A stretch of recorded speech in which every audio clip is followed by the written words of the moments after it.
Fan party నేతలకు tension తగ్గడం లేదు. ఎప్పుడేం జరుగుతుందో అర్థం కాని పరిస్థితిలో ఉన్నారు ఇప్పుడు ఆ నేతలు. ఏ పోలీస్ ఎటువైపు నుంచి వచ్చి అరెస్ట్ చేస్తారో, ఎప్పుడు ఏ కేసులో నోటీసులు వస్తాయో అర్థం కాని పరిస్థితి వారిది. మొన్నటి వరకు అంతా సెట్ అయింది అనుకునే లోపే ప్రభుత్వ పెద్దలు వైసీపీ నేతలకు దిమ్మ తిరిగే షాక్ ఇచ్చారు.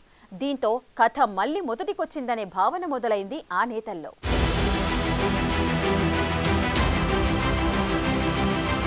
ఏపీ రాజకీయమంటేనే ఎవరికి అంతుపట్టని, ఎప్పుడేం జరుగుతుందో తెలియని పరిస్థితి. ఎప్పుడు ఎవరిపై కేసులు నమోదవుతాయో, ఎప్పుడు ఎవరిని అరెస్టు చేస్తారో ఊహ కూడా అందదు. దీనికి తాజా పరిస్థితులే ప్రత్యక్ష ఉదాహరణ. ప్రస్తుతం ఫ్యాన్ పార్టీ లీడర్లను కేసులు వెంటాడుతున్నాయి అనే కంటే వేటాడుతున్నాయనే చెప్పాలి. తాజాగా కాకాణి గోవర్ధన్ రెడ్డి అరెస్టుతో మరోసారి వైసీపీ నేతల్లో టెన్షన్ మొదలైంది. ఇదే సమయంలో పిన్నెల్లి సోదరులపై మరో హత్యాయత్నం కేసు నమోదైంది.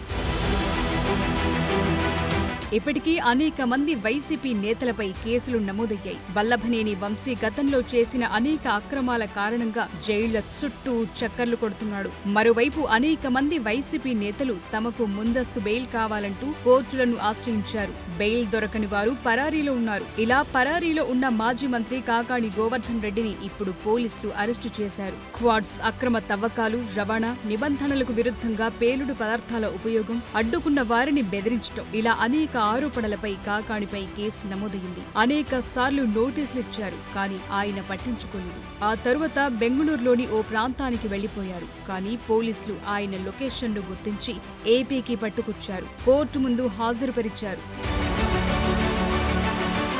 కాకాణిపై ఇవి మాత్రమే కాదు, పొదలకూరు పోలీస్ స్టేషన్లో అక్రమ మైనింగ్ కేసుతో పాటు ఎస్సీ/ఎస్టీ అట్రాసిటీ కేసు నమోదైంది. వెంకటాచలం పోలీస్ స్టేషన్లో ఎంపీ మాగుంట శ్రీనివాసులరెడ్డి సంతకం ఫోర్జరీ చేశారని ఓ కేసు, సోషల్ మీడియాలో అసత్య ప్రచారాలపై మరో కేసు నమోదైంది. ముతుకూరు పోలీస్ స్టేషన్లో 2 కేసులు, కావలిలో పోలీసులపై అసభ్య పదజాలంతో అవమానకరంగా మాట్లాడటంతో మరో కేసు, సోమిరెడ్డికి విదేశాల్లో 1000 కోట్లు ఉన్నట్లు నకిలీ పత్రాలు సృష్టించిన విషయంలో నెల్లూరు రూరల్ పోలీస్ స్టేషన్లో కేసు, ఇలా అనేక కేసులు కాకాణిపై నమోదయ్యాయి.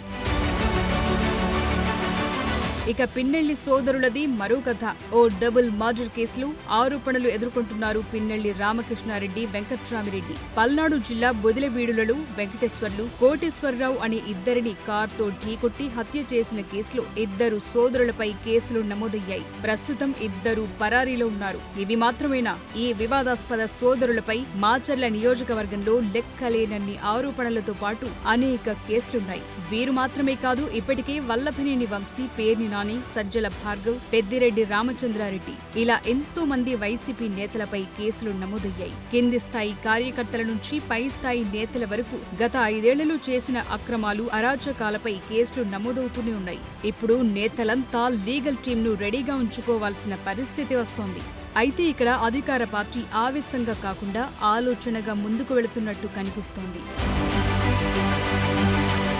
రాత్రికి రాత్రి అరెస్టులు చేయటం లేదు. న్యాయపరంగా అన్ని అవకాశాలు ఇస్తున్నారు. జిల్లా కోర్టు నుంచి సుప్రీంకోర్టు వరకు వెళ్లే అవకాశాలు ఇస్తున్నారు. అంతేకాదు, గతంలో వారు చేసిన అక్రమాలు, దౌర్జన్యాలకు సంబంధించిన వీడియోలు, ఆధారాలు ముందే బయటకొస్తున్నాయి. ఇలా పక్కాగా నేతలను లాక్ చేస్తున్నారు. ఇప్పటికీ కాకాణి, పిన్నెల్లి సోదరులకు ఉచ్చు బిగిసింది. ఇకపై కేసుల ఉచ్చులో చిక్కుకోబోయేది ఎవరన్నది ఇప్పుడు ఇంట్రెస్టింగ్ గా మారింది.